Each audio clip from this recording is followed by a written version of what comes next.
Hi campers, I'm Dave Woodring and this is our log to lumber segment for virtual Camp Canopy 2020.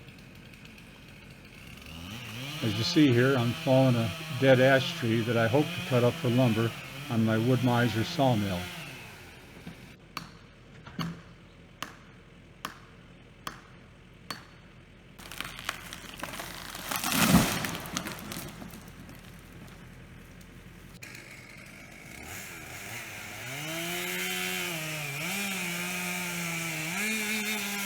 I got two 12-foot logs out of this tree, and I'm going to show you how I cut one of them up. The second log will not be shown on this segment.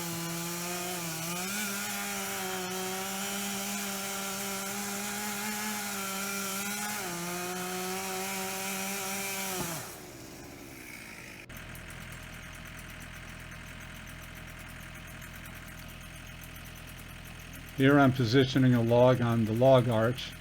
This picks up the log from the ground so it stays clean as I haul it to the mill. It's important for me to not have any dirt on the log when I run it through, as that dulls the blade, shortens the life of the saw blade.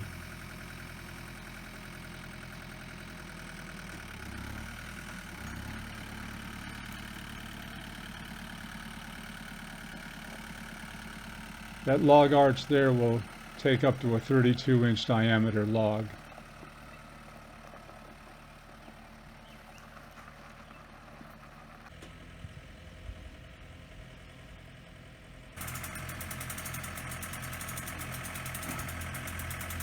You can see here I got a flat tire on my log arch, and it wasn't flat when I started, so that must have happened between the woods and the barn. I'll have to check that out later.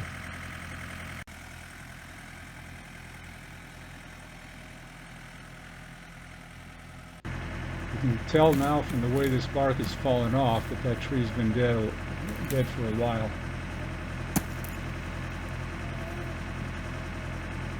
But I'm hoping the wood inside will still be good.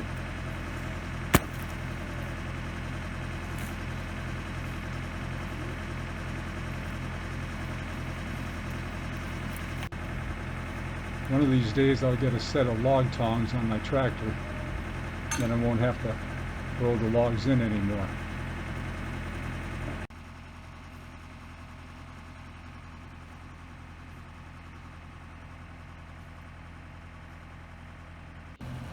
Here you can see the bug tracks that were right under the bark.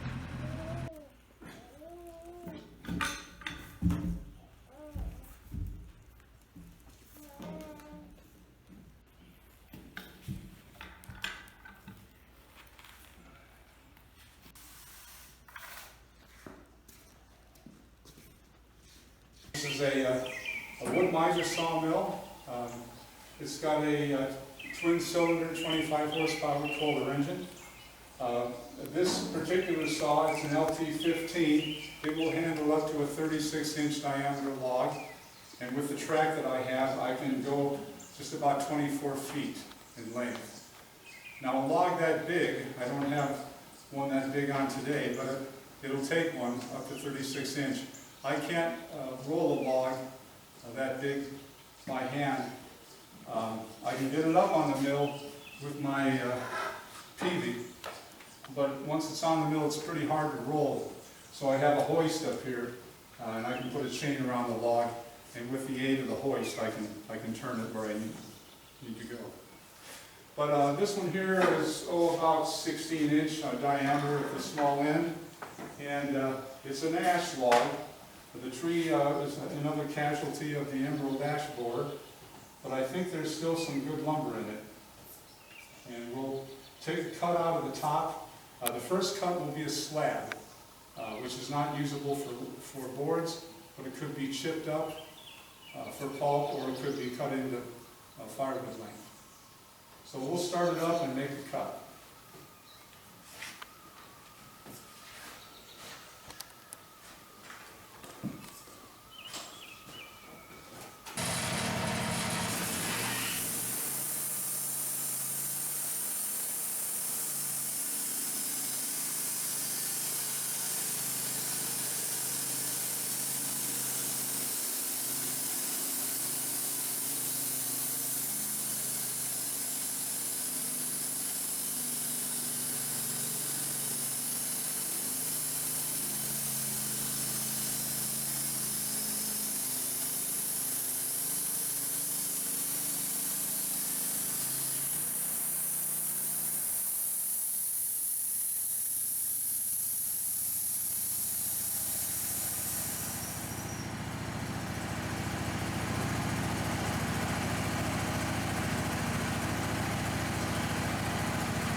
If the log looks good, when I first open it up, I usually take a board out of that side.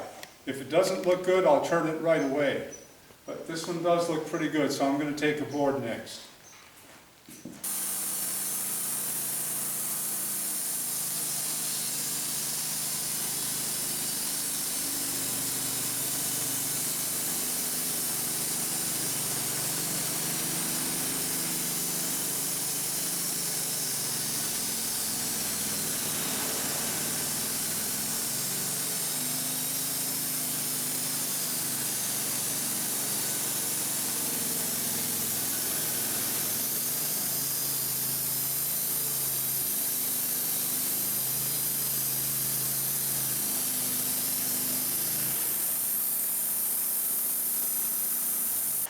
This first cut here is what we call a flitch. It's a board, but not a completed board because it's flat on top and bottom, but the edges are still round. Now, if this was a commercial sawmill, I would have another machine here called an edger, and someone would run that board through the edger and remove the round sides or edges. Since I don't have that, I will save this till the end, and any other flitches that I have during the course of the log, I'll put them back on the mill vertically and cut the edges off that way.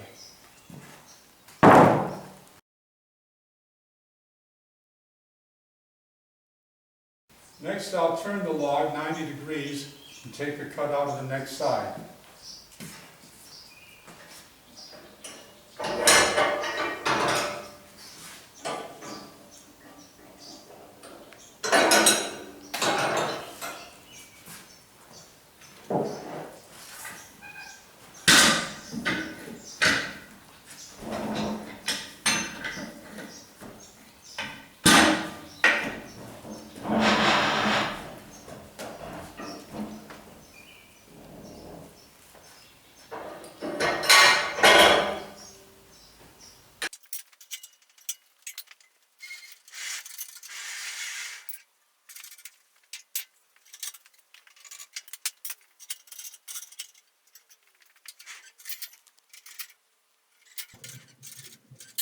Okay, let's have a little fun and speed this up.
We now have a squared beam.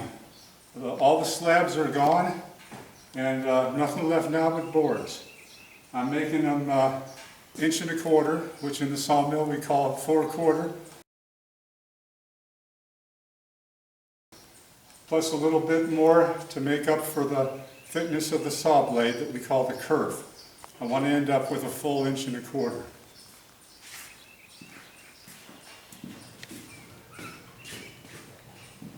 Oops, sorry folks, I meant to say 5/4.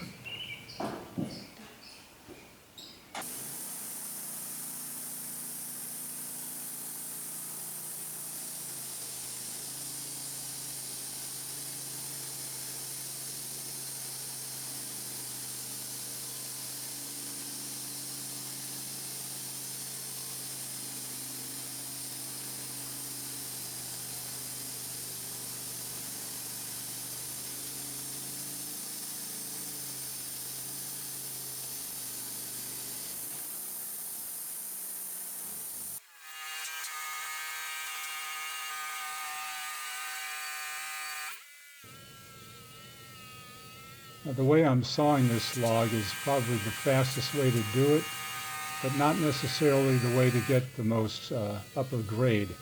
And we don't really have time to talk about grade lumber here, but if this was really a high quality log, I would turn it more often and try to get the best grade cuts out of each face. But for this log, doing it this way is probably the most practical.